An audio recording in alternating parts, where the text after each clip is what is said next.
વડોદરા શહેરમાં અલગ અલગ મંડળો બાપાની સ્થાપના કરે છે અને અલગ અલગ થીમ પર ડેકોરેશન કરી તેઓ દ્વારા 10 દિવસ માટે બાપાની સ્થાપના કરી અને પૂજા કરવામાં આવે છે। ત્યારે વાત કરીએ વડોદરાના મોટી તંબોળીવાડ યુવક મંડળની, જે પણ વર્ષોથી બાપાની સ્થાપના કરે છે।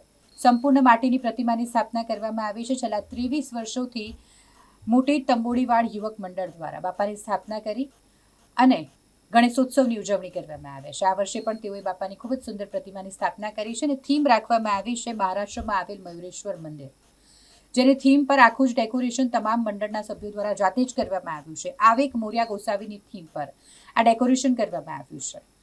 આ ડેકોરેશન વિશે તો તેમણે જણાવ્યું, મયુરેશ્વર મંદિર જે મહારાષ્ટ્રમાં આવેલું છે તે વિશે પણ માહિતી આપીને સાથે જ ગણપતિ બાપ્પા મોર્યા આવું કેમ બોલાયું છે તે વિશે પણ તેઓ કહી રહ્યા છે।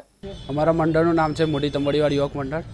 આ વખતે અમે થીમ એ રાખી છે કે ગણપતિ બાપ્પાની પાછળ મોરિયા કેમ લાગે છે।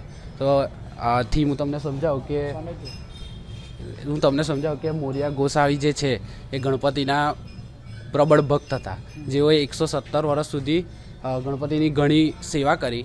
એટલે ગણપતિએ પ્રસન્ન થઈ એમને એવું કીધું કે હું તારી ભક્તિથી પ્રસન્ન છું, તો હવે હું તમને આશીર્વાદ આપું છું કે આજથી મારા નામ પાછળ તમારું નામ લાગશે। એટલે આપણે બોલીએ છીએ ગણપતિ બાપ્પા મોર્યા। અને આ મયુરેશ્વર જે છે એ આપણે પુણેથી લગભગ 22 કિલોમીટર દૂર છે, ત્યાં આ મંદિર છે।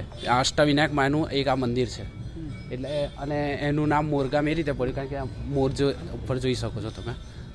અને અમારી મૂર્તિનો અમારું જે આ ડેકોરેશન છે એનું અમને અમારા જે મૂર્તિકાર છે શુભમ તંબોળી, તેમના દ્વારા અમને જણાવવામાં આવ્યું કે આ રીતનું કંઈક નવી થીમ કરો, કારણ કે વડોદરામાં આ રીતની થીમ કોઈ જગ્યાએ થઈ નથી।